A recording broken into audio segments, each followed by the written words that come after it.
Everything going here? Hi, Lloyd. All right, it's 6 o'clock. It's Wednesday night. We're live here on Real Unfiltered Talk. I'm James Bryan, along with two-time world champion bass angler, the stud man, Dion Hibden. Dion, how you doing tonight? I'm doing wonderful. We'll get to the guest here in a minute. Makes me feel really good about myself, you know. Yeah? You got anybody that pumps you up like that, Bob? Come on. You? I call it. Yeah, I do. You do. I do. Absolutely. You encourage me all the time, Dion. Only guy that fishes more than I do. Jack Uxa, he's the man. Well, Jack does. Yeah. I could do it in the radio voice if you'd like. No, that's up to you. You know, Whatever the radio you want voice. It's 96 degrees right here in beautiful Lake of the Ozarks here at Bryant's Osage Outdoors in Laurie, Missouri.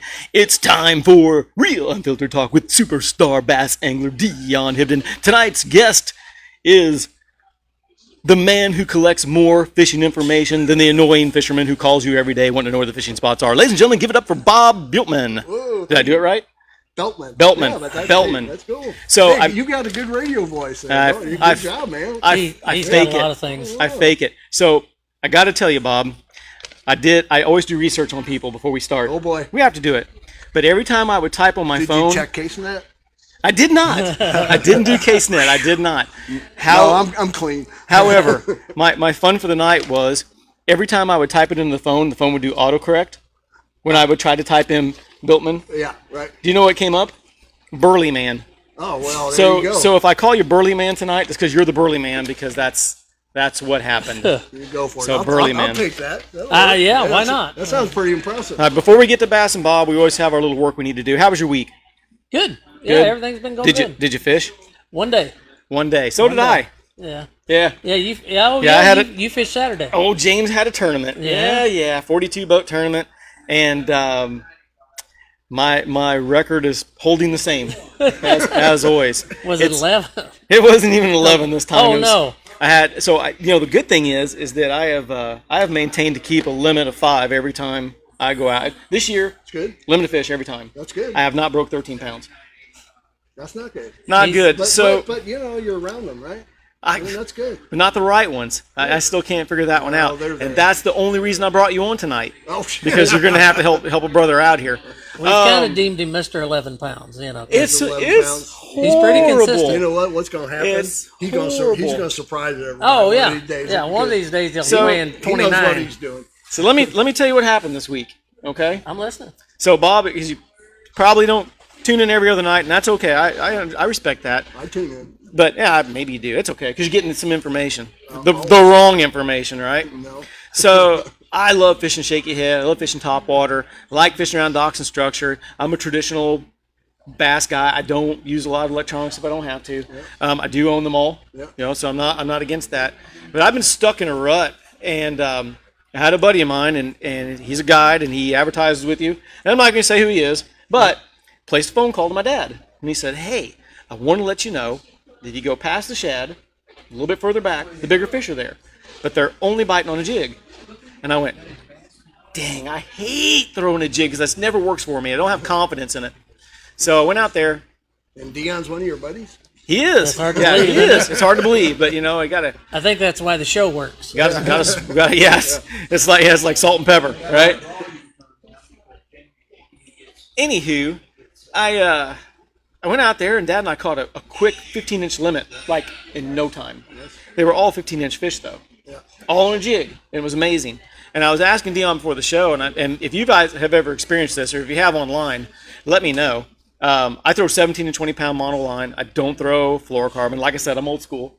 But I'm pitching out there. Those fish are hitting it good. They're running. I'm setting the hook. It's all cool. And then one time, throw out there, come up with line. No pressure, no anything, just line. And correct me if I'm wrong. If you come up and your line's broken, there's ways you can examine it. Sure. Correct? Yep. So if it's curly, like it has a curl in the end, it broke off at the knot. Yep. Right? Yep. If it's straight, typically breaks off up the line. Right. And if it's frayed, you probably have abrasion. Those are kind of the three.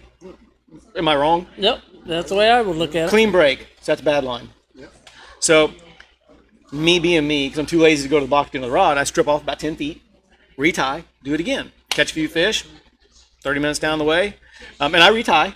After every couple fish, I'll retie every 20, 30 cast. Breaks off again. 2. So now I'm pissed. So I lay the rod down, and I picked up my extra heavy Falcon Cara with my old antique rod with 20-pound braid that had a whopper plopper on it. That's my topwater rod. I fling that thing. Yeah. I cut it off, tied a jig on. 30 minutes later, that broke clean. Now tell me, did somebody sabotage my rods? Was it you? It was not me. No. Were you in the Triton? I have not been in your Triton. That's for sure. No. You were counting worms and you nicked my lines. No, I did not. Pretty disappointing. Not that wouldn't be funny at some point in time, but not during the tournament. I would never do it during the tournament. And it was nothing he did wrong. He swung on a good one. It was probably 3.5, 4 pounds, and he just came unbuttoned at the boat. It was one of those days. But still, 1063. Horrifically bad. So that's my story of the week. What did it take to win? 16, 17, 16 something? 16.5 pounds. How many guys? 42, 43 boats, I believe. But how many guys had that kind of stringer? 16. Two. Yeah. Two. They fell off pretty quick. They dropped down in the 13s, 12, Yeah. 13s. You know, I think they paid 8 places out. The bottom was maybe, I think, 11, 12, somewhere in there. I think it's been tough. I mean, I can only go by Lawson. You know, Lawson's the only one that, you know, I know real, you know, that talks to me and tells me the truth for sure. And I think that's the only when I'm not in a tournament. Just joking. He probably does tell me the truth most of the time. But, I mean, he said it had really tightened up. You know, it just got to where he wasn't catching as many keepers. And, you know, they fished an all-nighter, which is a marathon, you know, Right. 7 to 7 or something like that. And I think he said he caught like 7 or 8 keepers all night. So that's pretty damn tough. Yeah. You know, that's not easy. And caught most of them before it got dark. Huh. You know, so it's kind of odd. Okay. But, you know, to me, I think a lot of it has to do with just, it's time of the year too, July. It gets tougher. But we still have a lot of current. Yeah. It fluctuates. Yeah. Every day it's going up, it's going down. Current, That's right. No current, then there's current. Some wind, cool weather, hot weather. Yeah. Here was the top 8. 1689 was the top one. 1621, 1414, 1410, 12, and then it dropped to 1237, 12.2, 12.4, and 12. But down at the bottom, a guy at 11 pounds had a 616 for big fish. That's a healthy fish, you know, this time of year. Goes a long way in the And then a combat. 503. That was it. And there were. But you guys land that 1 4-pounder, you lose, and you're right in the thick of it. Yeah, we're right in You the know, thick of it. Yeah. You wouldn't have won, but you'd have been right there, you know, Right. making a check or Was something. that an all-night tournament? No, we fished. No, We have a daytime. little club, and I should say a little club, 220 members. Wow. And we run up the river out of Station 46, which is the old Johnson Brothers 42, 43 mile marker. And we generally draw 40 to 50 boats every month. So it's a little club, and they're a good group of guys, and they're very, very dedicated anglers. You know, they work hard. But it was a daytime tournament, traditional stuff. We did a 6 to 2. Some of the best that fish up there. They're pretty good. Yeah, they're they're pretty all good. Mostly fishing the river area. You know, there are guys that'll run. I think this last go around, I knew people that ran to the 21 mile mark, maybe. Yeah. So they ran a 25 mile run, look for cleaner water. A lot of them will fish the 31, go into the mouth of the Glades, a little bit of Lynn Creek, you know, but a lot of guys will run all the way to Warsaw. So, you know, they're blue collar fishermen that save up all month. And then when they fish, by God, if they're going to make a run, they're going to do it. Yeah. You know, they treat it just like it's a classic tournament for them. You know, and it's a lot of fun, a lot of fun. So, Bob, you want to talk about business first or your fishing? Pick your poison, buddy. All right, so you guys don't know anything. Go on. How much time you got? We have all the time you need. You think Dion can talk? Yeah, and I'm awesome Ask about me this. a question. So if nobody's familiar with Bass and Bob, you will be before the show is over. But I'm imagining if you're listening to the show, you absolutely know what Bass and Bob is. But for those that don't know, Bass and Bob is also an angler. Absolutely. So as I do with everyone, I always pull up all your stats. Yeah. Are you ready? Do you know how many tournaments you fished on the MLF? No idea. 43. I'll be done. 2 top 10s. As a boater, mind you, not a co-angler. Fished the Phoenix Bass Fishing League's Ozark Division, Region 3, Wild Card, Toyota Series in the Plains, Toyota Series in the Central. No Bass Masters records I can find. No, I didn't fish any bass. Career earnings, $5,879. How about that? There you go. So you're not too bad. Better than me. That's why I run a website. Better than me. Now I will tell that Burley Man here has also fished multiple tournaments that I couldn't do research on. Anglers in Action is a big one. Yeah. Some of the local bigger tournaments down here.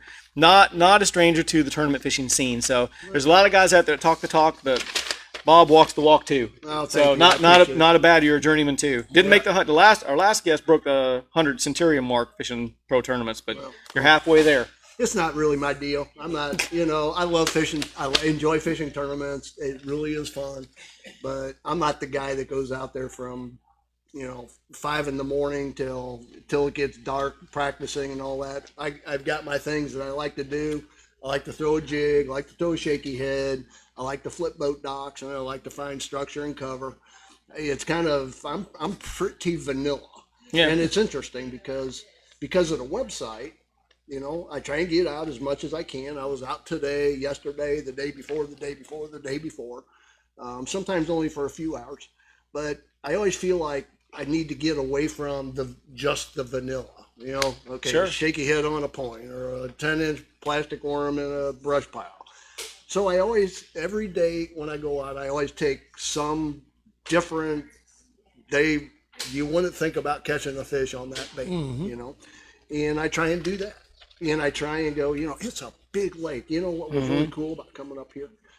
I'm driving past all these places, and it's like, wow, I don't know the lake by land at all. I know the lake by water. It's like, wow, I have fished around that dock, you get up Premier Advantage. It's like, wow, this is cool. This is all these places. I see what they look like from the land. You get up on the hill and you look down. It's like, I know that cove. Yeah. It's like my aerial view. Yeah. So I always try and fish something a little different every day. I like to fish things that's like, well, because it's such a big lake, it's like, well, I'm going to pull in here. I've never been in there ever before. And so I'll go in there and look around and try and catch one. So I don't do as well because I'm not like, oftentimes because I'm fishing something new. I'm trying something different. Weird bait. Whatever. But it's been the drop shot. Lately, it's been the drop shot. I know, man. It's listen, Jamie, it's painful, dude.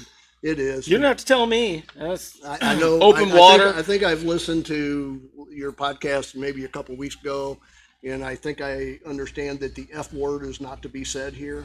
Yeah, we do. We've got a couple of TV shows that we're airing on now, and they're asking us not to. Hopefully, we can edit it. But no, he's talking about forward facing. Oh, I thought you were talking about the bomb. The FF. Because we've slipped. We slipped there. No, that's turned into a drinking game out here. These guys will have a drink whenever we say forward facing sonar. Anyway, so that's why I just call it the F word. So the F word. So, you're out there, you're looking around with the F word. I prefer to flip boat docks because, you can see a boat dock, blah, blah, blah. You can flip under the shade.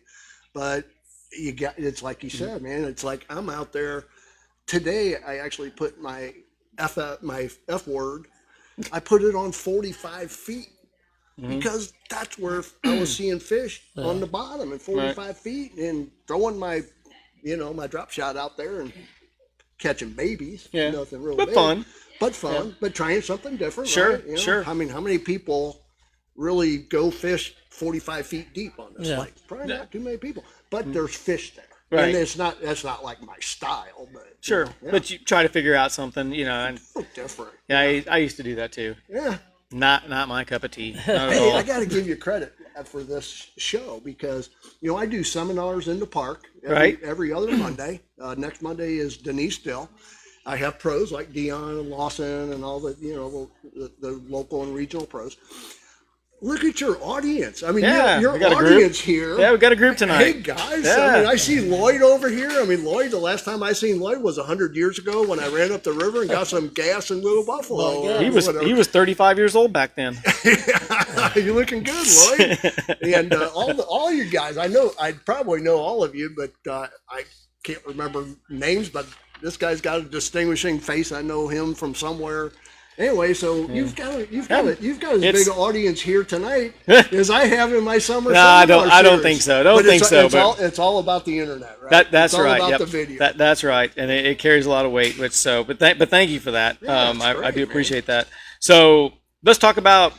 You want to talk about Bass and Bob now? Or you want to talk a little more fishing? Because you got me sidetracked a little bit. Whatever you want to do, baby. So, sorry about that. No, you're fine. This is what we do. Yeah. It's a podcast. We're supposed to just freely talk. Kind of give them a history. Yeah. A little bit of history on. Yeah, we'll get there. I got it later. Oh, okay. Well, no, I want to go back. I want to go talking about See, if you're a Block It fan, it's spotlighting, and I like to use the term scope heads. You know, if you're scope heading, No, it's not really my gig, but it's almost like you have to. It's kind of back in the day with the Alabama rig. It's sure.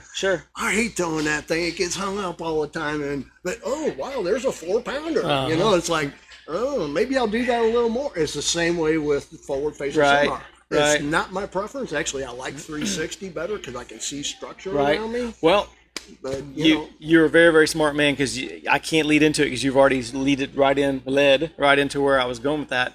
I own it. You know, I have it on the front of my boat. I use it all the time, but I fish shallow, so it's useless. I mean, because I haven't learned perspective. I'm gonna be honest. I don't know how to use how to flip it and turn it. If you're a Garmin guy, I think Lowrance has the same stuff, don't they? They can flip it around too. But either way, I don't know. Yes, they do. Okay, so most of them do. So this last Saturday I turned mine off and I turned on my side imagery, and kind of changed everything again because you forget, you know. And I had it on the front and the back of the boat, and you know, my dad and I are fishing and we're talking about it. I'm like, you know, there's a log there that, you know, washed in that I didn't see. And you know, when you're buzzing around with live scope and you're looking at stuff pretty quick, you overlook some of that good structure that has showed up. So it kind of changed my perspective, and I slowed down a lot more. And I really enjoyed fishing Saturday. Yeah, you know, it's been a while. It's a grind, you know, but it was good. So, and sometimes just changing up your technique, or even just changing screens, sometimes helps. I totally agree. I mean, it is. First of all, like you said, it's a grind out there right now. But you know, you find yourself with that just looking down.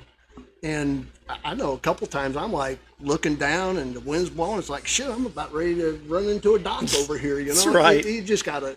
That's right. You know, now I can understand tournament fishermen, especially a lot of, you know, the young guys. We have a lot of really, really awesome young guys that fish from this area that are fishing nationwide. Michael Harlan, a bunch of guys, Jelinek, all these guys, and they're just absolute experts with it. That's right. And they can actually, you know, they can pick off in what I see a lot of right now. There's a lot of balls of bait fish that are just kind of pods of them, one here, one there, all different levels of the water column. Right. Now you can see some fish on those, but you know, those guys will fish to an individual fish suspended in the water column with some kind of bait, and they'll catch it. And it's like, I tried that, but you know what? It's just, for me, it's not as much fun just sitting there looking down all the time. I just want to go fishing. And I actually have had some Bass and Bob members that have jumped off the website where they said, you know, Bob, just go ahead and cancel my subscription because the forward-facing sonar, I just want to go fishing the regular way. And it's like, well, I do a lot of that. I mean, obviously, if somebody doesn't want to participate in that or understand about that, that's fine. Sure. You know, whatever they want to do. But it's a grind, dude. There's a lot more information on Bass and Bob than just forward-facing sonar news. Yeah, there's a lot more than that. So let's don't go there. So let's talk about it. So let's give the history of Bob. Okay. So I took this off your website, and I'm going to cut some of it out, okay? Because I don't want your quotes, because you get to talk yourself. In 2013, Bob founded Bass and Bob after retiring from a successful career in technology sales and business development. Correct? Yep. If there's any typos, let me know. I owned a software company. Gotcha. Yeah. And he had an entrepreneurial spirit, founded his prior company, which was called Knowledge Lake, and a passion for bass fishing. Focused on his energy on creating a business that would benefit bass fishermen here at the lake of the Ozarks. Skipping down. After some research, he realized there was no single informational source dedicated solely to bass fishing at Lake of the Ozarks, and thus bassandbob.com was born. Bass and Bob provides local and weekend anglers, vacationers, and tournament fishermen access to interactive Lake of the Ozarks maps, daily fishing reports with photos and videos, expert tips, and how-to articles, photo and photo sharing capabilities, a community forum, and many other bass fishing resources. How's that go? Good. That's pretty good, right? Yeah. How in the world did you decide after retiring to get into a venture like this? 15,000 website visitors a month, 200 articles, 300 reports, 100 plus videos, 3,000 photos, and this was probably an old. Yeah, that is. It's got to be way past that now. Yeah, it is. But and then you had to have that little plug in there where you loaned some kids a boat, and they all thought that was nice. I'm kidding. I did loan 2014 Missouri High School Bass Classic, you know, and that was I think what people need to realize on that is that was when you first were founded. Yeah. You know, it wasn't about, hey, Bass and Bob did this. This was Bob who was getting his business off the ground and was a year into it and gave some kids a chance to keep fishing. So that's cool. That's what we do in a blue collar fishing world. So That's right. back to the question. Wow. Did you wake up middle of the night and say, you know what, I think I want to do an interactive website on fishing intel? I think you might enjoy this. Got it. I don't know. Hopefully you will. If I don't, I'll tell you. So I own software companies. I used to come to the lake. I rented a place here. I used to come to the lake maybe twice a month, every now and then do a tournament here and there, charity tournament type stuff. But I love to fish. And as you know, you guys probably know, I was born and raised in St. Louis. There's not a lot of places to go fishing in St. Louis. You know, the guys. Is there fishing in Lake St. Louis? I think there used to be. What part of St. Louis were you from? So I was born and raised in South St. Louis City, and grew up most of my life in South County, South St. Louis County. Okay. There's just not much there. You got to go to Lake of the Ozarks, Mark Twain Lake. Mm-hmm. You know, the people in Kansas City that are watching, they have a lot of really good lakes around Kansas they got some stuff City, around them. know? Yep. I mean, A lot of good options. you got Smithville, Yep. Lakeview, or whatever. They have a bunch of options. We didn't have any. Gotcha. But anyway, so I used to come here. Come down here. I would get on the web. I own my software companies. I sold my software companies, going to retire to the lake. But I'm a serial entrepreneur. I was 54 years old when I retired. And I'm 66 years old now. And still kicking, Dion. How about that? Just for the record. Almost wasn't. There you go. I Yeah. still am. Just for the record, in a nice way, I hate you for retiring at 53. So go ahead. It was 54, so don't. That's hate me too okay. much. I got 1 year to go, people. We're all there. I'm buddy. going to make it big. I'm sorry. Go ahead. I'm sorry. Fortunate, God looked down on me and took care of me. But anyway, so I moved to the lake, serial entrepreneur. You'll get a kick out of this. So I thought, I got to do something. I got to do a business. So I wrote business plans. I wrote a business plan for cleaning windows. Have you ever been out on the lake and you see all these big houses? And Sure. There's all these windows. It's like, I'm going to start a window cleaning business. I think there's a winner. And I thought, I'd start researching, too much liability and too much. It sounded more like work, having to manage people, hire people, all that kind of stuff. I already got done. When I sold my company, I had 200 employees. I was telling your dad a little while ago that when I retired, we had 200 employees, and it became not what I enjoyed doing, which was go out and build a business and, sell software globally and all that stuff. It became a daycare center for adults. Gotcha. Anybody out there that own a business, they know what I'm talking about. Have lots of employees. Yeah. So I didn't want to. And you got it at the right time because it hasn't gotten much better. No, exactly. You got it. Absolutely. You're a smart guy. And no knocks to the guys who are out there working hard. So Exactly. But anyway, so I wrote that business plan. I wrote a business plan for doing corporate events, like like a trivia type of event. So people come here to do corporate events. Party planner. Yeah, kind of party planner, but doing like a trivia night thing. And I thought, that one had some legs, but. I said, well, shoot, I love to fish, man. There's nothing going on with fishing. So talked to a few buddies, had a website built, and mainly this was 10, 11 years ago. Now there's, your real unfiltered. Real unfiltered. I mean, there's all kinds of information, which is going to lead me to a point here in a minute. If you remember, there was a website called 724 Outdoors. Yep, I remember that. Yep, I do remember And that. they kind of followed. They had some, tournament results and things like that. But for the most part, there really wasn't anything really focused on just fishing Lake of the Ozarks. So I thought, I'm going to do it. So I built a website, did it, promoted it. The beginning part of it was kind of interesting too, because I'm a marketing person as much as I am a business owner type person.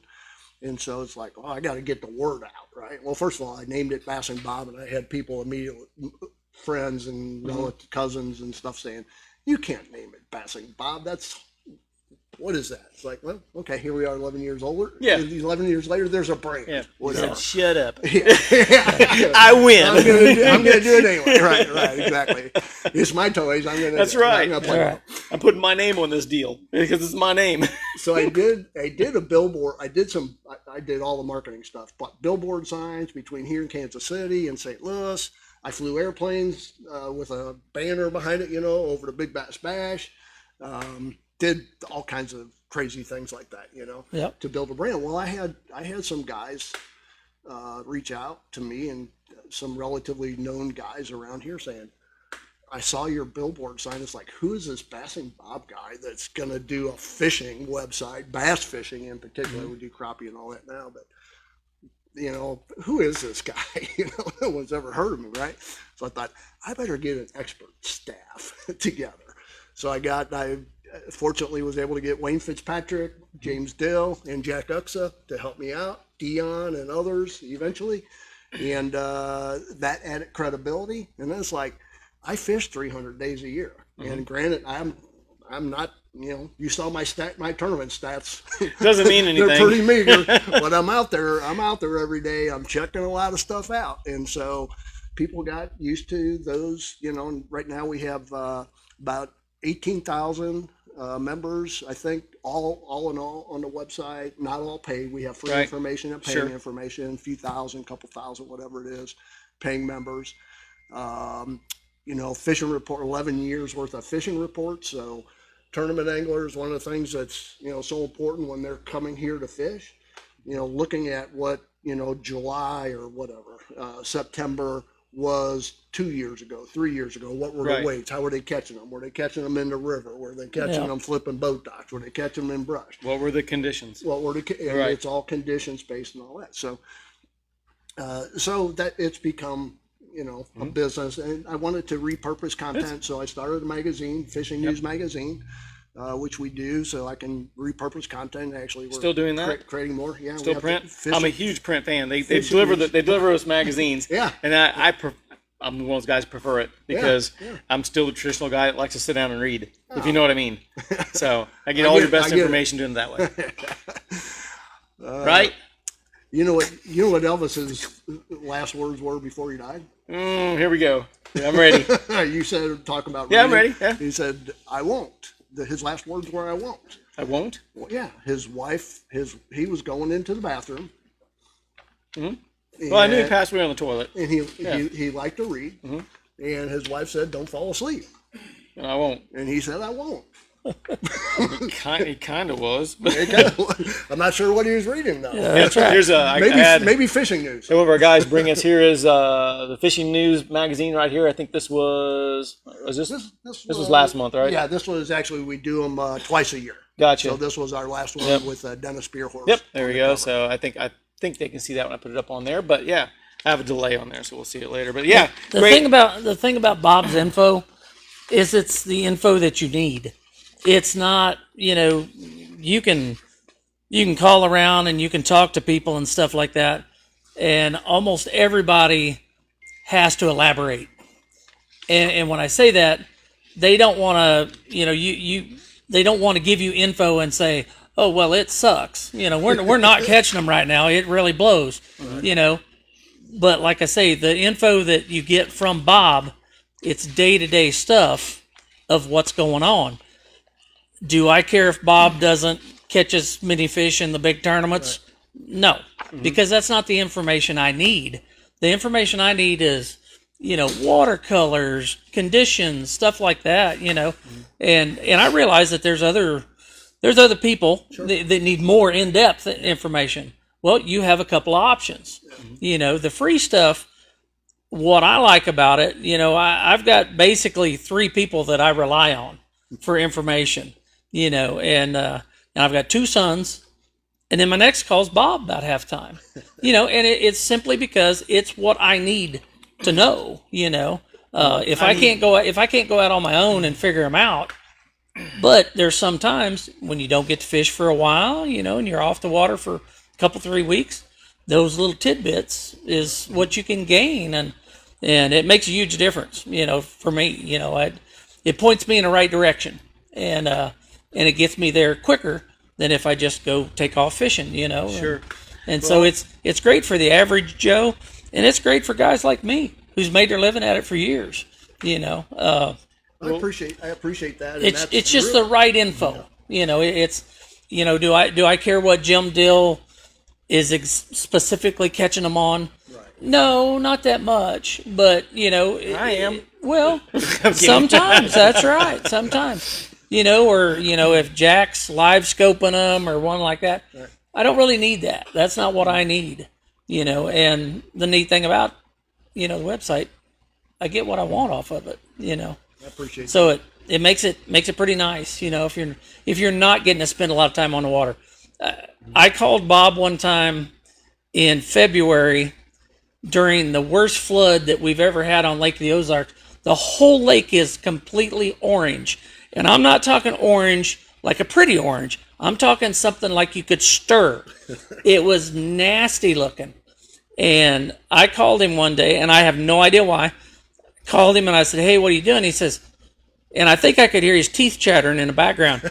He says, "I'm fishing." And I said, "Where at?" I was hoping he'd say he was in Florida or something. He said, "No, I'm down here by the Gravois." And I'm like, "Holy crap, dude, what are you doing out there?" I said, "Shit, you need another hobby. Go do something else." I said, "You can't be catching them right now." And got off the phone with him, and before the day was out, he sent me a picture of one big one that he'd caught, I'm not that dedicated. He fishes way more than I do. And it's you're the right guy to run that situation, because you are truly a lover of bass fishing, and you put it out there where everybody can see it, and that's very, very cool. We don't, I've Don't traveled. worry, we're not going to kiss your butt. I'll have some challenging questions here in a minute. I've traveled. Okay. I've traveled the world over, and I get more comments about Bass and Bob when I go to other lakes than I do anything else. And it's like I say, for guys of my caliber, it's the info we need. It's what we need to push us in the right direction. And like I say, you don't get it anywhere else. So here's I'm going to pose you guys some challenging questions for discussion, because that's my job. Yeah, absolutely. So and not to be disrespectful to Bass and Bob and the information you gather, my question is for anglers: is too much information harmful at times? Absolutely. It really is. I mean, one of the toughest things, I believe, and I'll go back to kind of tournament fishing, is dock talk, or just me doing my thing. I talk to someone and like, "Oh man, I'm catching them on a football jig, 22 feet." Well, guess what? I'm out there throwing a football jig, and like you said, I'm getting my butt kicked. Right. And when you're talking about too much information, I'll share this with you, and I'll ask your opinion. Okay. See, I'm usually the guy talking Sure. and interviewing people. Fire away. So, so I have this platform that's all about fishing at specifically Lake of the Ozarks, and there's so much information. There's this wonderful podcast that you do. Jim Dill does his thing. Right. There's other guys that put stuff out on Facebook. They put a picture of that big fish that they caught because they're proud of it, and they should be. Whatever. So I'm thinking it's hard to find, to stay in the know sometimes and find all that information. So I'm looking at adding to my website. I don't want to use the word aggregating, but to actually not post, but links to all this other content. And it would be like around the web, Lake of the Ozarks fishing around the web, and putting links. Sure. With a little summary, They can pick and choose. Yeah. And and have a weekly digest. Is that just adding to that too much information? Do you think? No. And I think where I was going with that is not that there's too much content on Bass and Bob. No. But I get it. to pose another question is, because you gather so much information. I guess the question for you two fishermen is if you're going to go seek bass fishing information, what do you think are the key components that they should focus on first?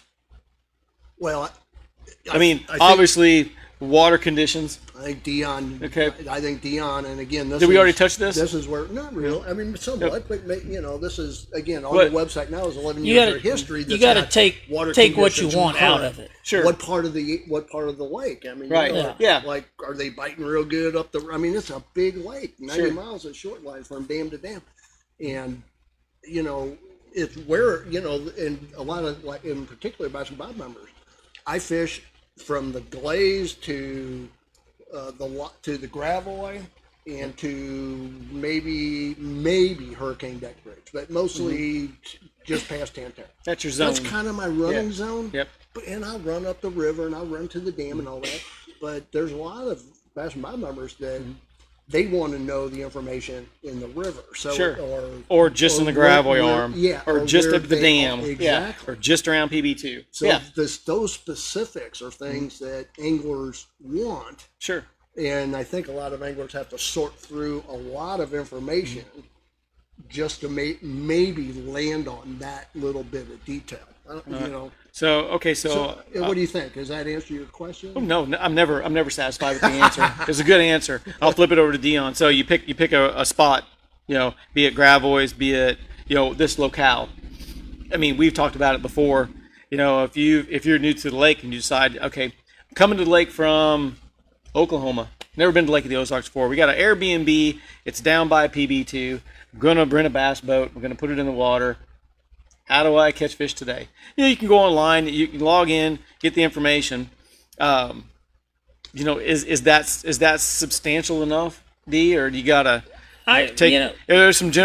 I guess I'm just looking for, you know, hold a child's hand and walk them through like they're 5 years old. First thing you gotta do is when you get to the bank, take a look. You know, right?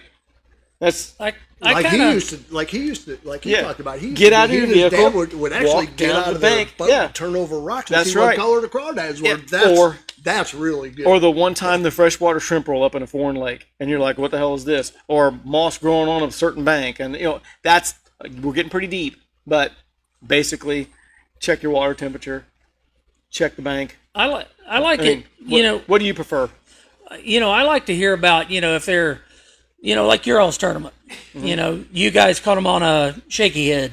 Jig. Stuff no, I caught them on a jig. You caught them on a jig. 3/8 ounce jig with a crawl trailer. That's hard for me to keep track of. I know. You're so automatic on shaky head. Don't tell me neither one of you throw a shaky head that day. Did you throw a shaky head?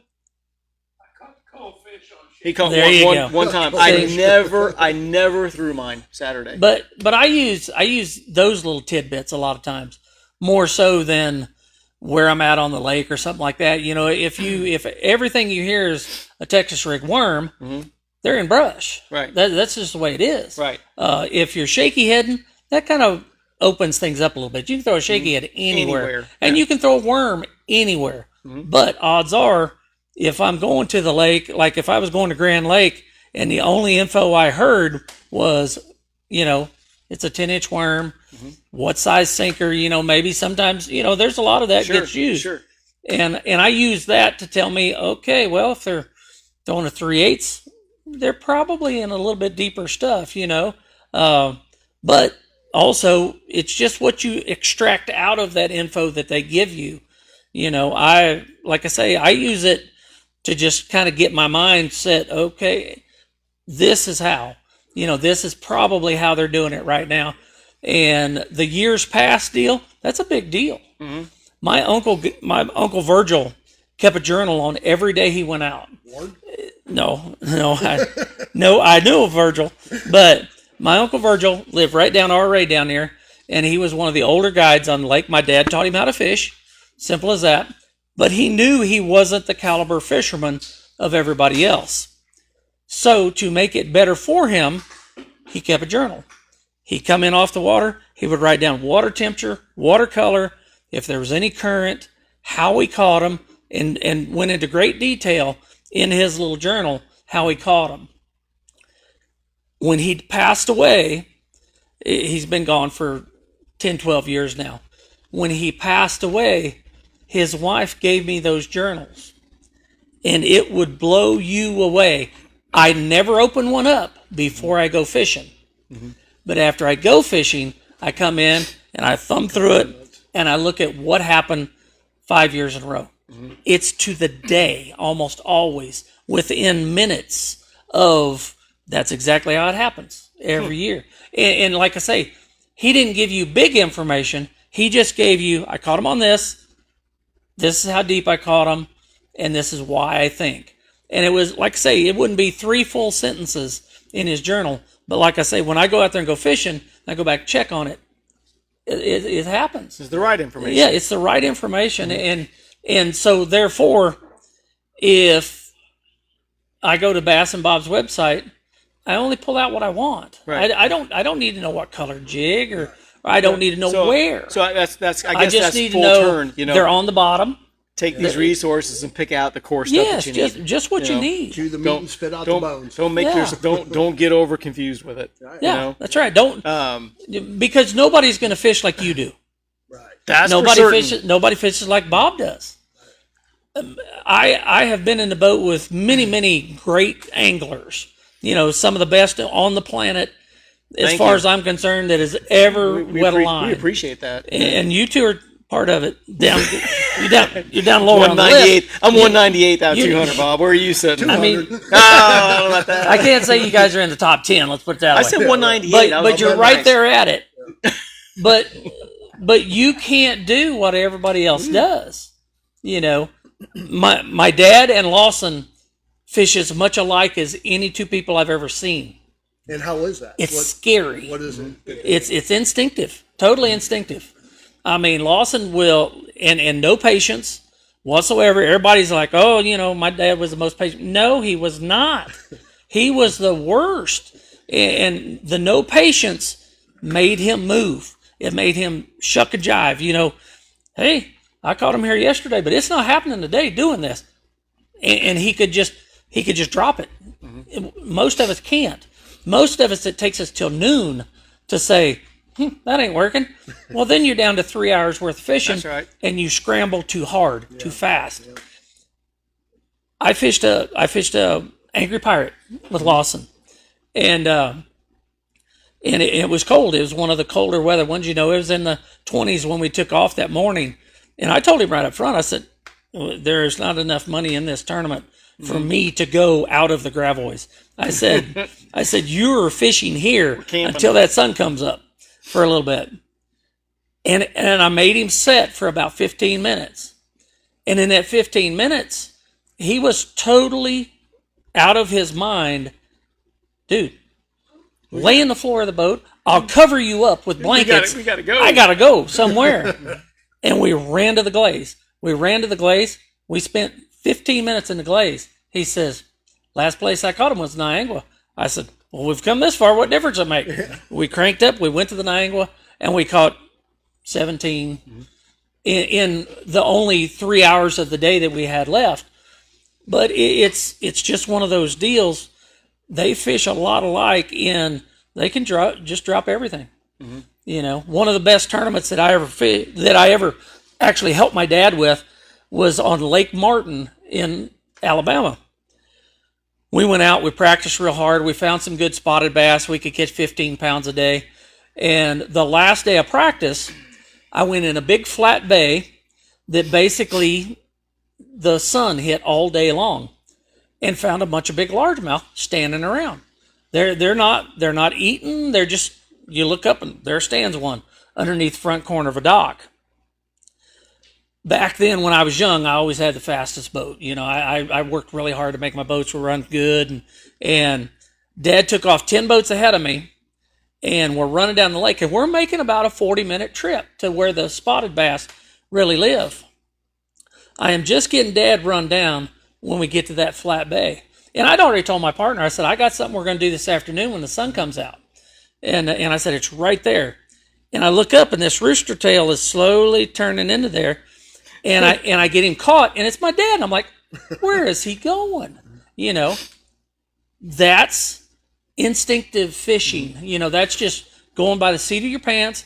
He thought, well, I know Dion's going to be in there this afternoon, so I'm going to go in there this morning and see if I can figure something out. Most people can't do that. Right. You can't do that. No. And because you're going to go with what you know. And he went in there. He led the tournament for the first 3 days, and the last day was his worst day, and that's because we caught them all. Yeah. We were both fishing in the same bay, and we caught left. When I made a trip through there the last day about noon, there was not one to be seen, and that's because they were all swimming around in Guido Hibden's live well. But the fact of it is, you can't use everybody else's info. You can't try to fish like everybody else did. You have to do it how you want to do it. Right there. I work with that guy as much as anything on what to be catching them on. Yeah. And he told me the last day he was on the water, he caught him on a big red worm. That's the first thing he threw the last time I guided him and his son 7-8 years ago before the big bass bash. I took him out, and that's all he wanted to throw. When it's tough, you're going to do what you want to do. Yeah. That's like him catching 10 pounds a day. And Ed, they know what they want to do, and they go do it, and it'll come to us at some point. you're going to pull up and you're going to catch a 5-pounder, and it's going to lead you down the right path. Yeah. But you just have to do your own deal. You have to do what you know to do, and info is the same way. You can't use everybody's info. I talk to Lloyd all the time when I'm thinking about going up there, going up to where he lives, because I know he's going to have the right info that I need.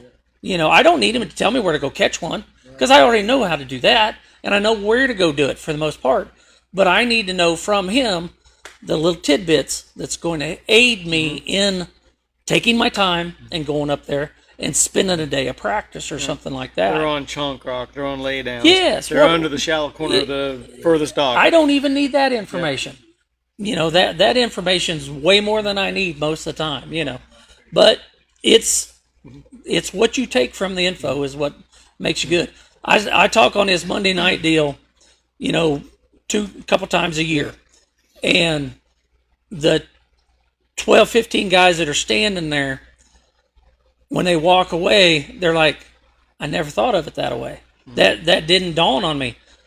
It's all common sense for the most part. Bass fishing's as common sense as it can be. Right now, the bulk of the bass in this lake are standing above the brush. They're not right down in it, and that's solely because you got a full moon, and there's current periodically. The current helps you great post-spawn. When they're post-spawn and they're starving to death, that current is the greatest thing that can happen to you, because you can pull out on them points and catch one right there. He's right there. But once they get fed up, then they have to go back to feeding once or twice a day.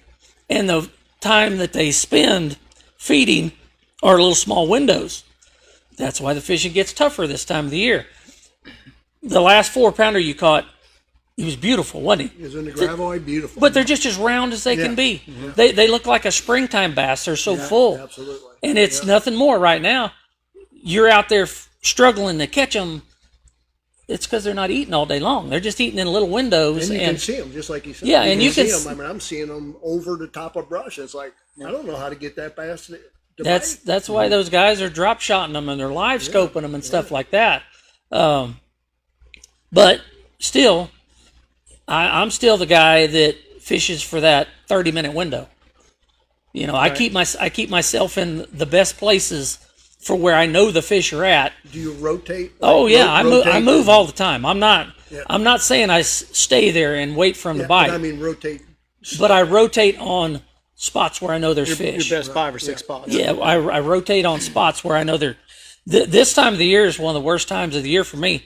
I have burned out all 52 gallons of gas in my boat. I mean, a couple times. I have to stop and get gas. And he said no one else was patient. And didn't go. Thank God for Lloyd up the river. That's right. And might not go 20 miles from takeoff. But I'm hitting those spots 3 or 4 times, and then one time I'm going to pull up there and I'm going to go, oh, now I got 3. Mm-hmm. And they're the ones I wanted. They're the ones I knew were there and that I fished for. The info that you get from that, just use it like you need it, like you want it. Yeah.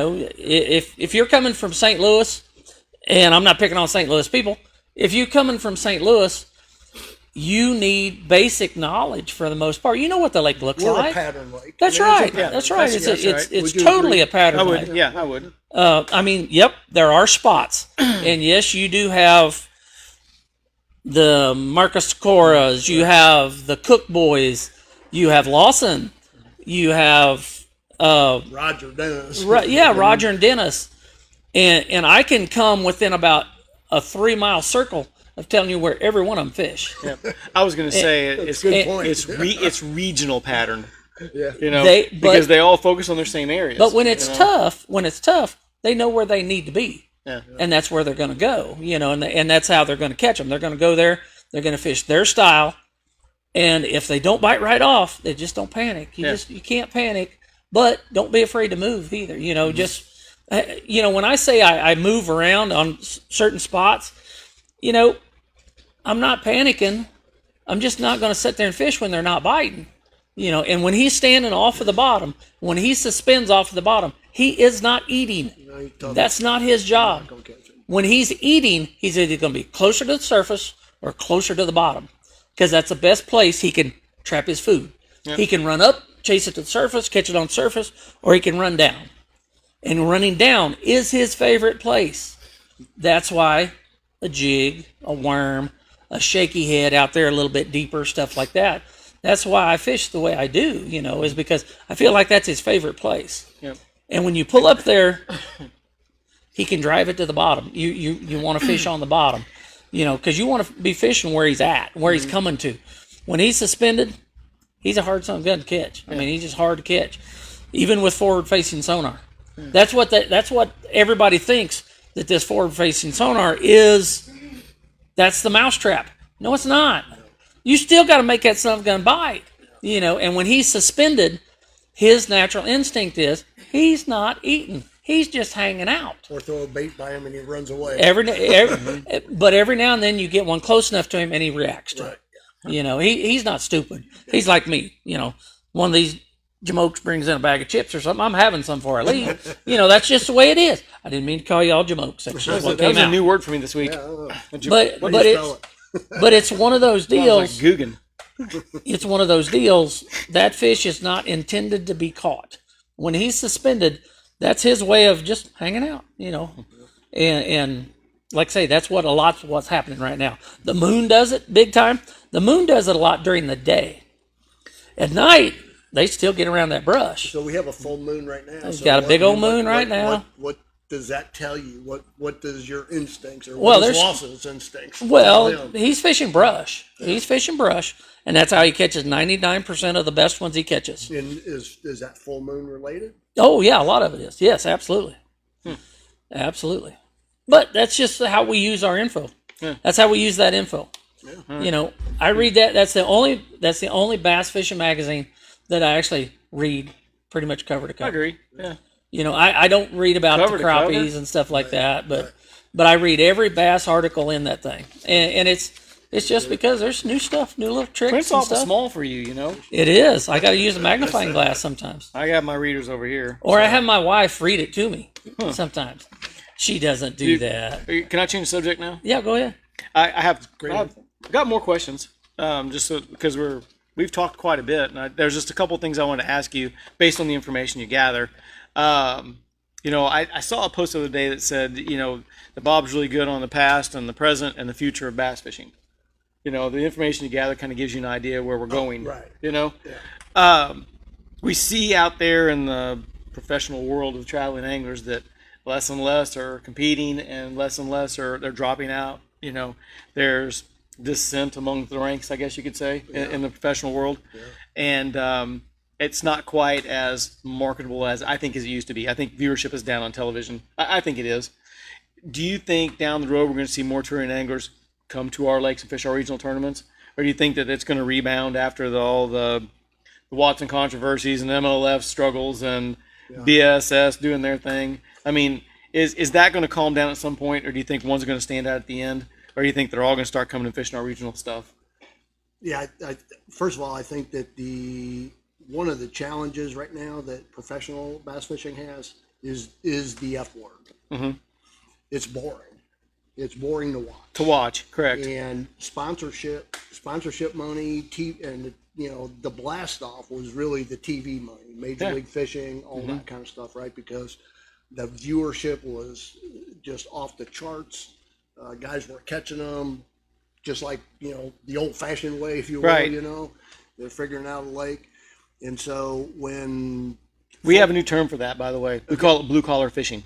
I love it. I give that one to Luke Foley, but we coined that phrase. That's a blue-collar fisherman. I think that's the one that built the tournament scene and continues to do so. And look at the blue-collar guys that have actually done really well, but now in order to really compete and survive, change and adapt, they have to change, right? They have to use forward-facing sonar, and the forward-facing sonar, from a TV perspective, is boring. Or not, and get a podcast and bitch about it. Well, there's some guys that do that too, right? And so I think it's a big challenge. What I foresee in the future, it's just hard to say, but I definitely think the regional tournaments. It's interesting. You guys have probably talked about this on your podcast in the past, but there was actually a tournament in Texas that said no forward-facing sonar. Yep. And they still had 150 boats Yeah. and Yeah, it's- caught fish and all that kind of stuff. So that's a challenge because, the bottom line is the bottom line. It doesn't matter what sport, whether, fishing or baseball or whatever. Bottom line is bottom line. And when the bottom line suffers, you're going to see these businesses get smaller and smaller and smaller, and perhaps, like you said, maybe more region, maybe going back to what used to be more regional, that then, you qualify for something bigger. Yeah, it's tough, man. I It's think tough. the only thing that Dion and I have talked about in the past, and we did it one show, was like BFLs, for example. BFL is a horrible paying tournament for the amount of boats that they have. Absolutely. But anglers still feel the thrill of fishing a big tournament. Absolutely. It's about the glory of the win. It's all they can. I mean, it's their opportunity because they can't take off work. They don't have major sponsors. Even to though go. you can fish at 200, and I say this almost every month, I still don't understand. And guys, pay attention. If you're fishing regional tournaments, I don't understand why you fish a BFL for $5,000 when you can fish an Anglers in Action for 10 with Absolutely. less boats. Yeah. Typically, Yeah. right in that ballpark. But it's just and the other, you're fishing both. I mean, there's you can win all the money with Anglers in Action and go fish BFL with the winnings. and the challenge there, not the challenge, but there is a difference. There is Anglers in Action is a team tournament, right? So, Correct. Yeah, and I guess you're I didn't fishing, think about that. you Yeah, know, that's true. BFL, That's true. You're fishing in front of the boat. So I guess if both But- people got but their money, it'd that- been 10 grand. Yeah, well, it's What's a co-angler getting But BFL? it's still I good wonder. money. I mean, It is. It's still good money. It is. It is. But the challenge, like you just said it, is one of the challenges right now with the BFLs and the the Toyota series and all of these is the co-angler. If somebody's out there using forward-facing sonar out in the middle of the lake, Right. they've got nothing to throw at. Yeah. Do you know? So I think what we may see change is format in something like that to mitigate that particular issue is some formula where the pro and the co are combined. Maybe not, they're still fishing separate, but there's a combination of the two as it relates to a team. And those are things that I've heard about. Right. Don't know, there's a lot of there's a lot of logistics to Sure. changing the format of bass fishing, but I've got it. You want it? yeah, I'm going to bring give it on, to you man. tonight. Bring it on, And man. Here, I'm going to it'll- write it down, man. You want to? You The- probably the want to go next back Bass and and watch Bob this. tournament. Are you ready? Yeah. I'm serious. I haven't shared this with anybody, but this is Bring it the thing. So I try anything. you I'll try know- anything once. all right, here we go. So you get 50 anglers. You cap it at 50. You sign them up, pay their entry fee. They come to registration night, and you pick 5 coves. And that day, you split up into your groups of 10s. Each angler, you draw them out, your Right, boat numbers. This 10's in group A, this group's in B, C, D, and E. And then you have a giant wheel with coves on it. Yeah. And you spin the wheel, and whenever cove it hits, you guys fish that one today. You spin the wheel, and you guys fish that one today, Yeah. and spin the wheel. They don't get to pre-fish. kinda cool. I And like and it. you go and you go fish blind. You see who can catch them, who can get them. Yeah, And I think it'd be awesome. it's pretty cool. I like You put a boat in the mouth of the cove. You get a sponsor to do it. Hell, you get another fisherman can't leave the cove. They pass the barrier, just DQ'd, It's cool. and you hold them in there. Spin the wheel, bass fishing challenge. There you go. kind of That's my amazing. great idea for the day. You know, Kind of a megabucks type situation. Have they done that? Bass did it for years. Never but mind. I thought it was no. a genius. Damn it. No, Megabucks was that way. You had a 10-hole course, Yeah. but Everyone still, got to take a round. everybody got But to take see, a shot This at one, each you may each get a one. good pick, you may get a bad pick. It's just because you'd be like, "Come on, grab boy! Oh, I'm going to Buck Creek." Right. And it's like, I'm going to go to Buck Creek. Oh, I'm going to Indian Creek. Whatever. But you can pull. I think it'd be kind of fun. Or be you a cool could, idea. or you could rotate them. You could do 2 4-hour blocks with a 30-minute break, and you swap them. That you have to parade. The lead boat takes you to the next cove. You follow through. You check them in, and then they go fish the second block. The co-anglers 2 bass tournaments Yeah. are the key. Good idea. No excitement. It's a very interesting It would be a cool deal. I'm like Bob. I try anything once. It all comes down to execution. I fish Now, megabucks. Will that do anything for the national fishing scene? No. Probably not. No, it's On a regional local, stuff. regional Yeah, level? Heck yeah. That'd be fun. Marcus suggested Yeah. to me some time ago, and I thought about it, just never pulled the trigger on it, is an all-lake championship. So you have, 6 tournaments. You have one up the, you put a boundary on it, very similar to what you're talking. I like your idea of spinning the wheel, though. That's pretty cool because you don't Thanks. know where you're going to. That's right. But one tournament's up the river with a cutoff. Then you got Hurricane Deck Each Bridge day? and Anglis. Yeah. Not each day. Oh, This one would day? Be like a 6-day tournament. Oh yeah, okay, yeah, I got you. Or a six tournament. It'd be like trail. the complete lake challenge. Yeah, right. Yeah, you got to fish Something one like section that. of the entire Yeah, lake. Yeah, Whew. exactly. Same Same concept. Yeah, yeah. Yep. So that's pretty It'd be hard to practice and corner your fish because they're all going to live in different places all over the lake, and Yeah. to be balanced and consistent and fish every stretch, that's something else. That'd be a lot of fun. The last time the Toyota Series was here, they had just came from the Great Lakes division. They had fished one on Lake Erie, and they had about a third of the boaters in the BFL and normally that's a great one. I mean, because they're fishing for smallmouth. You're out in the open. And he said that the forward facing had taken those guys completely out of it to the point that The the co-anglers. co-anglers, Yeah. that they didn't know what they were going to do, how they were going to do it, Yep. and that's kind of always been the nice thing about BFLs. You fish with a co-angler, Right. if you bring your own co-angler. And he said the way it is now, he says I'm pairing half the field, pro on pro, because that's the only. He said we can't get enough participation. observers and stuff. Yep. You know, he flipping for boats and fist fights. Yeah, That's why. and And I think there's a lot of popularity in solo tournaments as well. yeah, a lot of it. There is. I'm a But- skeptic because I still don't trust them. I'm just saying popularity. But in our when you say industry, don't trust them, what do you mean? I just think there's bank robbers that choose bass fishing as a career to make money and they're not fishing legitimately. I think there's too much cheating in solo tournaments.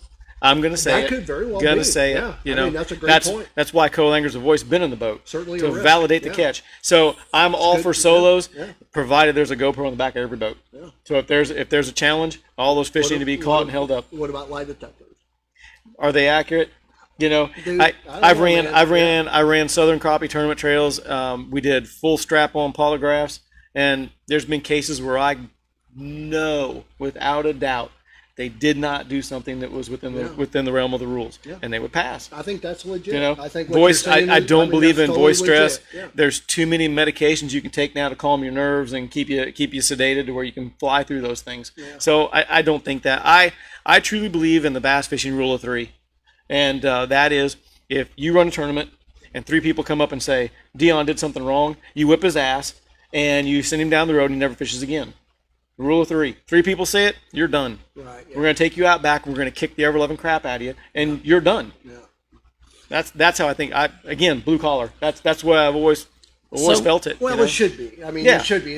I mean, Yeah, we don't need tech to figure it out. We have to trust. Yeah. I mean, Yeah, we do. But Trust but verify. But at the same Yeah. time, But at the same time, you're right. I mean, Yep. if someone's cheating in it, Yeah, and I've told Dion I would Regularly cheating, yeah. I would love to have a show on cheating, to educate people on what to look for and what not to look for, and we decided we can't do it because we're going to invite people to learn how to do You're it. gonna teach right. You know, yeah. we can't do it. You know, and Good trust point, me, yeah. it's one of those after hours. We sit around here and we all have a chat.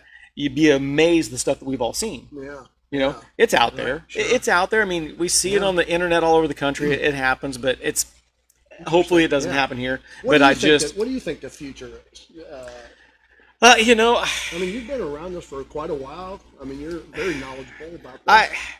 I have mixed feelings. You know, Dion and I have talked a lot. We talked about it in the shows. I think my personal opinion, and you guys are more than welcome to disagree.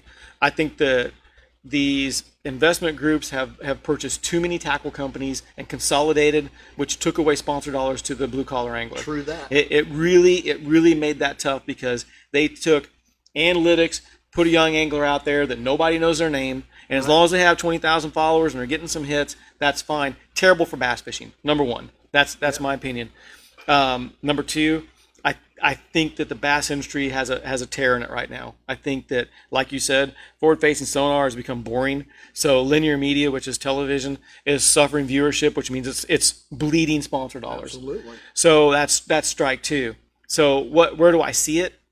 I see corporate America continuing to buy one, and I'll just throw something out there. Let's say Lose and Strike King or Bass Pro Shops will buy these trails, and they'll be corporate run trails, and they'll have their corporate anglers. It'll be target marketed for those anglers, and no one will ever have the opportunity to fish a big tournament again. And at some point, it will die.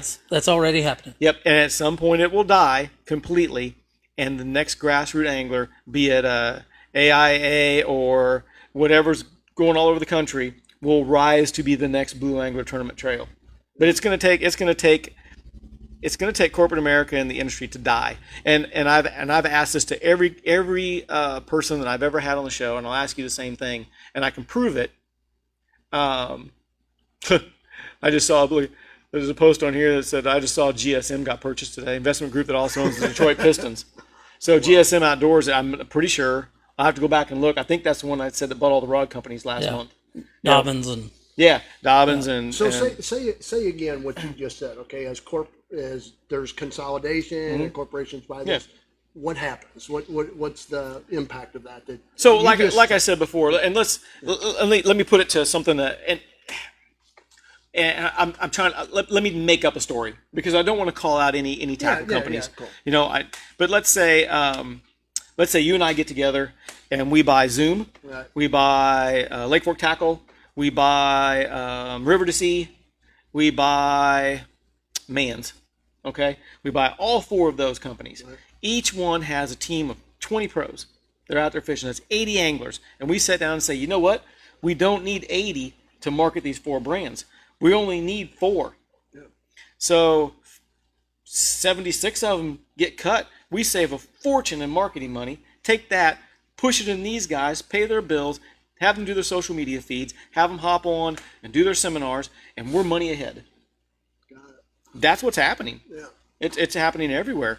And, I mean, it could be even, I mean, if you look at, good grief, I don't even know. I mean, and I'll give you an example. You know, Pradco continues to buy. You know, they bought Norman out last year. They own 30, 40 brands now of hard baits. You know, if you were a Norman, and I look at the wall over there, I look at those guys that were sponsored by Norman out of Oklahoma in the original days, and those that were a Storm sponsored team. You know, I knew some local guys out here that wore the Storm brands proudly. I can't remember what was his name. Dad, what was his name? The big Storm guy. Gosh dang, he would come to every tournament and he was always giving away Storm products. And Phil Bangert, thank you. Yep. I mean, those guys, that doesn't happen anymore at all. So kind of taking that, what you're saying there, okay, everything you're saying making a lot of sense. What's the crux of that? What's the impact of that? What's the net result of that happening? That is happening right now. Good or bad? That you see, yeah. Both. I mean, what? I mean, I don't honestly see. Is it about tournament fishing? I don't see it. Is it about tournament fishing? Is it what's kind of the discussion about? My feed just kicked off. You said Pastor Bob's going to talk. How about that? That's pretty Is interesting. it still on? No, it just kicked off, but I have it recorded, so we'll keep going. Because I can restream it, but it just kicked me off the internet. Our tech guy's checking. No, it's off. It said it ended. I am sad for the industry. You know, I'm sad for tournament fishing. So it's still going. Okay. So tournament fishing. Yeah, on tournament fishing. There's thousands of fishermen that a lot of people don't. You know, the majority don't fish. You know, so, I can tell you from a perspective. 15 years ago, Bob, regional anglers come in my store and say, hey, you know, I'll work for you. I'll promote you. I'll do this. You know, I'll take a patch. I'll take a sticker, and I'll do that. Absolutely. They don't come in anymore. I'll be done. You know, and I really don't know why, but I think they've just given up because there's just nobody's doing it. Yeah. You know, and probably I wouldn't either. Right. Because you know, I think they can do what for me that they could on a broader level. But you know, there are the new term is influencers. You know, you're not an ambassador to the brand. You're supposed to go out there on the internet and try to convince people to do stuff. And I just don't think that that's where blue collar fishing was founded. I don't like where it's going, and I don't think we're going to see a good ending in it. And when we were talking earlier, what I had said to you, I'll pose you the same question to prove that I'm right. Okay, because no one's done it yet. Can you name 5 top new young anglers out there on the pro trail? You know what, dude? I'm only asking for 5, 3, no. 2. I mean, here's the deal. One. Listen. I'm not putting you on your point. I watched the Bassmaster Classic. Yeah, I didn't know half the guys. I need to remind more than half. I cannot name you 3. And I can't. And we talk about it every week. I still can't tell you who won last year. So you remember his name? Yeah. Justin Hamner. Thank you. I have to ask him every time. I can't remember. So the question, yeah. Did he go see the president this And year? that's- and no. But they used to. That's only because of his name. Yeah. Hamner. I got you. So the crux, the kind of the crux of what you're talking about, it's not about fishing in general. It's about tournament fishing, It's nationwide professional fishing, right? That's where things are going to be heard. We have a section of the show called the Shameless Plug where we highlight that our sponsors, somebody want to plug, and obviously we're going to plug Bass and Bob because you're doing what the tournament industry has failed to do, and that's stay in touch with the regional angler, promote these products, and the fishermen who support it with the information. Nobody does the who, what, when, where, and why on the tournament trail anymore. Because you said it earlier, they're staring at a screen. And even if they're not, those old school guys, be it the guy to my left, be it his father, be it Cochran, be it Dance, be it Parker, any of those guys, when they were on TV, they're like, you know what? I found this spot in pre-fishing. This was a nice little chunk rock area. The water was coming in out of this creek. It was a really good spot for these fish to come up and feed. And today we're going to give it a shot, and I'm throwing this bait, and I'm going to do it this way. And they would explain it, And then if you didn't catch it, you got the magazine next month and you read about it, There's not an angler that says that anymore. They do in the regional side to an extent, and you got to understand, and this is me picking on you, they give you great information. They're not going to give you all of it. No, I get that. They're fishing for money. Right. You're not going to get it all. I get it. But you're going to get, like you said, the most important information they need is to go out there and catch fish and be successful, which is what you're doing. It's a great thing. These pros that are doing it now, they can't talk about it. They're not going to show you on that screen what they're looking at. Because they got to go to the next lake and do the exact same thing, and somebody's going to figure it out. What do you now? NPFL, okay, Big Al's deal. Yep. They're doing a thing where they're actually have the technology rigged up to where you can actually see what's on forward facing sonar on the TV. So you're watching that. Do you think that going to make much of an impact or difference, or is it kind of the same deal? It's still boring. How much of it do you want to watch? Not It's very like much. to me that's like going to Bass Pro and watching the simulators on the screens. You can go and look at all the cool stuff, and after a while, it's like they're not going to explain it. It would all be learning, and then you're done. And because it's real unfiltered talk, and you guys don't even say anything about it. MPFL started off on a kind of slow kickoff because they had some integrity issues that they took care of, but that they've got to rebound from that, and they're just not at that level they need to be yet. So is it so? Let's just say there's a lot of reasons why bass fishing's going in the dumper right now. Sure, a ton of them. Sure, you talking about tournament or tournament fishing? Not bass fishing. Bass fishing's thriving. I think so. I think there's more people fishing now than ever has been. I do. And it's a huge industry. And I do it by this lake right out here. Yeah.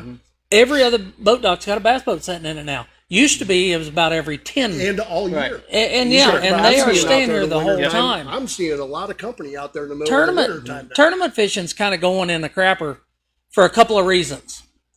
One of them is on a national level. Right. You can't take away these co-anglers. Right. The MLF tournaments and stuff like that, where they don't have co-anglers. Blue collar. We don't. I don't buy fishing tackle. And I only know this because I was directly involved with Lucky Strike. Okay? We don't buy fishing tackle. Right. We call and ask for fishing tackle, and they send it to us. That guy that's sitting in the back of the boat, he leaves you, and he drives to Osage Outdoors, and he buys what you throw. You're using. Yeah. People don't realize that. And because of about 6, my dad, I saw my dad. My dad was on the advisory board at BASS several times. The last time he was on it, he stood up in the middle of the crowd, and he said, "You people are fixing to shoot yourself in the foot." Tell him BASS. He said, "You people are fixing to shoot yourself in the foot because you're listening to a half a dozen guys, young, inexperienced guys, that are bitching about co-anglers taking a fish from them out there on the water." And my dad said, "Guys, guess what? If you're not good enough to catch it first, leave it for him." Yeah. He said, "You don't buy fishing tackle." He said they buy fishing tackle. Yeah. Our industry's suffering a lot because, and forward-facing sonar, same deal. I have fished in the boat with Lawson when that's all he did all day long. That's my son. That's we boring. have lots of stuff to talk about. I've got grandkids, and it's so hard to watch that these co-anglers are bowing out. And the next thing is, the other thing I want to say after listening to all you guys talking, there are no heroes in the sport. Correct. No more. You're right. Very You're right. few. Very few And heroes. I think we all agree on that. I did a sales pitch to a potential sponsor about a month ago, and I got a call back because of one thing I said. I said, "It's me and Lawson." I said, "We show up to the tournament," and I said, "It's just like when me and my dad showed up to tournaments when my dad was in his later years. They come to see him." They hate to see me. It's the same way right now. I show up over there at PB2, they're just tickled to death to see Dion there. Oh, hell yeah, looky here. Old timer's out. He's going to go after him this week. You're a legend. Yeah. Lawson walks up, and their demeanor immediately changes. They're like, oh, and there he is. Yeah. Because he's he's gonna there. take their money. He's there to take their money. Yeah. There are Oh, no heroes. When you watch the Bassmasters Classic, the final day, I cheered so hard for the kid that has won 2 classics prior because he's the only old school out of the top 10 that made it. Now, the kid that won, I got to give him credit. He caught him on a jerkbait, casting. Okay? Was he catching them on live scope? Somewhat. Yeah. But then again, he caught a lot of fish that weren't.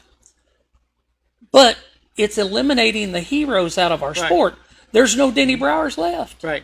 There's no Guidos. There's Ricky Klung gets recognized only for one thing. Because he's still doing it. He's still doing it. He's fished 500 damn tournaments, with BASS. And that's why. And there are people that show up to those Elite Series tournaments just to see him. Yeah. Just to look at him and see, well, he still looks pretty good, And if he does well, they cheer huge. It's just huge. The thing that got me about watching the Bassmasters Classic live was how quiet the crowd was. And they're quiet, and you hear one little group just screaming their heads off.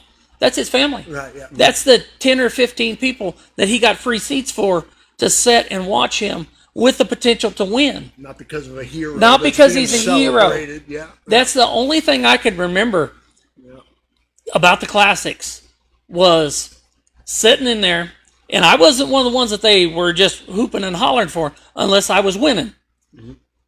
It's when Dad started in. You couldn't hear. You couldn't hear yourself to talk to the person sitting next to you. People were screaming and hollering his name. You don't have that. Yeah. That's not there no more. And that's what's sad. It's hard to watch. Yeah, I agree. It's hard to watch. Who do you cheer for? I don't know any of them. I cheer for the old timers. And you know what? And the only reason I cheer for the old timers, they're my friends. But still, I love what these kids are doing. They're really showing us something that's never been done before. Yeah. They're catching the ones that I always used to say, I'm done with that. I'm going to go find one somewhere else. Yep. So all they're doing is making the sport evolve. Yeah. But there's got to be a happy medium somehow to where we can still love to watch it. Sure. It's like watching a crappie tournament. A crappie tournament is no fun to watch because they're catching a big one's a 2-pounder. We'll have to have a second part to this if we don't wrap it up here pretty soon because we're like way over and we didn't even get to that stuff. But crappie fishing's dead because of forward face sonar because that just took it all away. You're looking at tournaments that are running 10, 12 boats now at best, and we talk about that all the time. Let me get your input on this. So, as it relates to crappie, taking the national scene away, the TV scene and all that. Yep. But Anglers in Action next May is going to super excited about it. We talked about it last month. Did you guys talk about it? Super excited. Crappie tournament. But here's what on a big bass. Yep. style, But here's where I'm gonna remind it again to all those guys out there that have heard about this, and I think it's the most awesome thing ever. I hope AIA and the Anglers in Action group do the same thing with Big Bass Bash that they're going to do with the crappie, and that's keeping the guides, the money earners, and the pro crappie fishermen out. And once they do that, and you have a truly amateur crappie tournament, it'll be the best time ever. I'll be fishing it and having a ball doing it. But if I see a Capson Coleman show up, or and that's a challenge. or a Kyler Beckman up in Truman, who's a great guy, he can't fish it. So One too much. Same thing. Earnings. That's a great earnings. That's a great. Just like the same challenge. thing. How do they vet? They just need to call me. I did it for 7 years. Ran tournament trails in the South with the American Crappie Trail for 7 years. I just talked to them. I just I'll talked give to them them this week. I'll give them the they're list. in Idaho right now. We Just talked have them. about that, Just have them get the application, send them over to me, and I'll say, "Yep, nope." That's what they need. They need. Nope. They're going to need help. And you guys are going to be mad at me, but I'm not going to let you fish. Whatever. Okay, I don't care. Yeah, who cares? I don't care. Right, Yeah. They've ruined their own sport. They're not going to be in jackpot and amateur I tournament. find No. the older I get in this sport, the more I want to be like Bob. I just want to go fishing. Just go fishing. I just want to go fishing and have a good time. And the thing of it was, for many, many years, the having a good time was the tournaments. Yeah. I mean, that was a good time for me. I still enjoy it. I love beating those guys. Well, and we do this. And I love fishing against those guys. Yep. But it's just, a lot of it's gone. And It's you know just what's not there. interesting? An interesting dynamic is a challenge. I know we're probably close to being out of time, but I always talk about, if you help others, they'll help you, right? Type Right, of thing. absolutely. So all ships rise. Well, Right. I've been blessed to have people like Dion and Roger Fitzpatrick and Marcus and get to help out with doing seminars and this kind of stuff. And part of my give for them is, hey, promote your sponsors. The more you can be on these kind of things, it's going to help you with your. Well, where's that now? Right. How's that It's, going it's not as good as it used to be. Help those yeah. guys? Yeah. Get out your checkbook, Bob. Master Bob and Masters all over the damn lake. That's what you got to do. The Missouri, There ain't gonna happen. the Missouri I'll do the Invitational. Missouri Invitational. I'll do a fishing and golf totally tournament. get you on time. The Missouri Invitational in November is probably the funnest tournament that I have ever fished. I appreciate And it's nothing more than you go there with a little bit more laid back attitude. Do I still want to beat them? Absolutely. Absolutely. Last year, I was And he's learned how completely, to play golf. I was completely freaking heartbroken last year when I didn't catch them. Yeah, well, But- I've but seen it him play golf. happens. They better hire him for the fishing side. You But- better have but a the golfer thing who of it can go with is- He's you. made some incredible shots, though. Believe it or not, I get on- He's made I some haven't. 80-foot putts in this tournament. I get on stage. Okay. But he's a legend, so guess what? He's an attractive. It's attractive to watch. It's attractive. To I thought you watch said those guys. He's okay. I get on do stage. something that they're not used to doing. I wish I he'd get on shave his stage beard at back that down. thing, He was and much it's- more attractive when he had a shorter beard. I get on stage at that thing, and that last day weigh-in, that's probably the funnest thing I do. Yeah. And it's just because they give me a hard time about my golfing, and I give it right back to them. Right. And that is the interaction that you can't get no more. Right. You watch a weigh-in, and I actually like the announcer for the Elite Series. He does a great job. I like Chris Jones. Chris Jones does a great job with the MLS. 5 fish. That's right. Let's make TV. Let's make some TV. But there's still, they have had to shorten the interaction up with everybody. Yeah, Used to be What's up, brother? when my dad was standing in line, when my dad was standing in the bag line waiting to weigh in, there you would see people shuffle to the front. Yeah. The one Because look. here he's coming. We got to see this, and he always gave them something. Something. You got to feature that. Those people are sitting there watching the most boring thing ever. Watching people set a bag on the scale, weigh them in, and yep, it was a good day. Caught them right here in the side of the mouth. If somebody says that in a bass tournament, I want to see them when they come off stage. Yeah. I want to punch them right in the face. Yeah. Because that's not what they want. No. They want to laugh. They want to joke. Right. My dad told me That's what years makes and you years ago. so special too. We don't That's want right. to, and I've said it a million times. We were going to do this in a podcast to educate people. Stop going up on stage and saying the conditions were tough. Yep. And I want to thank your sponsors. I mean, we've heard that crap for 50 years a million times. Come up with something different, I heard the same saying from two guys in my lifetime, and it was, you got to make them laugh, got to make them cry, and you got to make them want more. Yeah, absolutely. One from my dad, and the other time from Forrest Wood. Nice. Greatest two storytellers on the planet, when it come to that. When you get up there and you get your 15 seconds of fame in front of with that microphone in your face, give them something. Shit, spit something out. Yeah. You know, good, bad, or indifferent. If you had a terrible day, tell them you sucked it up. It's not embarrassing. No. Hell, everybody does it. You know, I do it every month. the greatest anglers. You know, Sucks. but there's very few. Exactly. It happens to the best of us. There's very Like on my few. website, I put, well, if I don't catch them, I didn't catch them because I don't care. That's right. Everybody There's very does it, few right? entertainers left That's when true. it comes to getting on stage, getting on these. Except for These you, me, things and here- Bob, and I'm not so sure about Bob. These things here are just about as dry. Yeah. You know, podcasts are very, very dry. Ours aren't dry. No, ours are ours freaking aren't. amazing. You know, we slip up, cuss every now and then. last stuff week like was that. Bagsy product review. That was a snoozer, Yeah. but needed to be done. Huh? Had to be done. That's right. That's right. But So, And look at the audience. hey That's Bob, right. will you come back and do it with us again? Man, I would love to. Because appreciate- I feel like we just kind of got into it. Oh, you I know? just want to. We'll have to have a part I just two. want to share with anybody who's still watching. If you haven't been to Bryant Outdoors here, you need to come. I am so embarrassed, Dion. I've been here for 11 years. This is the first time I walked in this door. This place is amazing. I mean, it's like that place in Kentucky. They don't like serve food and stuff, but they have like booths here where you can come in and sit and talk. You know, bring your lunch or bring your coffee and sit and talk with the other guys. You know, they've got, you know, like food products. They fix real. I mean, just Damn it's- it, Bob! it's Now, like- I'm it's gonna like- have to sponsor. It's like the Damn it. It's like this is like. I see where this is going. You're gonna extort some ad money out of me, aren't you? I got we'll it. work something out. All right. But anyway, but this is throwback. This is throwback. We're talking about throwback, Yeah, right? We're it's a- talking yeah. about legends. Yeah. This is a legendary throwback bait shop. You know, and Hey, more. I think I really do enjoy we- it, and I hope everybody. we were who's talking looking about it the other day. Dad and I will were, stop by and see it. and It's I'm not like patting ourselves on the back, but all the old stores have come and gone. I think we might be one of the oldest ones left now. I think You know, it's- we've been there 23 years. I said, you know, all the old stores are embrace gone. it, embrace it, man. I'd like to man. embrace it and put for sale sign up I front. mean, well, you know, somebody else can take the reins. I'll tell train you them. what, somebody would probably pay you a whole bunch of Oh. money if you guys don't know. And all of you folks out there that like the old time wiggle warts. Oh my God, there's a. Did you whole- see the display? Oh my God! I mean, I'll sell them. if you want old time, You're gonna pay a premium. If you want old time wiggle warts, come here. And if That's you want to funny. learn how to use them, talk to him or talk to Ed Bryant. Ed's sitting right No, over he there. doesn't. He doesn't know. Come on. I don't. that's Is that an offer to go fishing? that was No, he That said you were was, the you authority don't wanna on, go on with fishing me, the wiggle dude. wart. that was Mr. right. 11 pounds over there.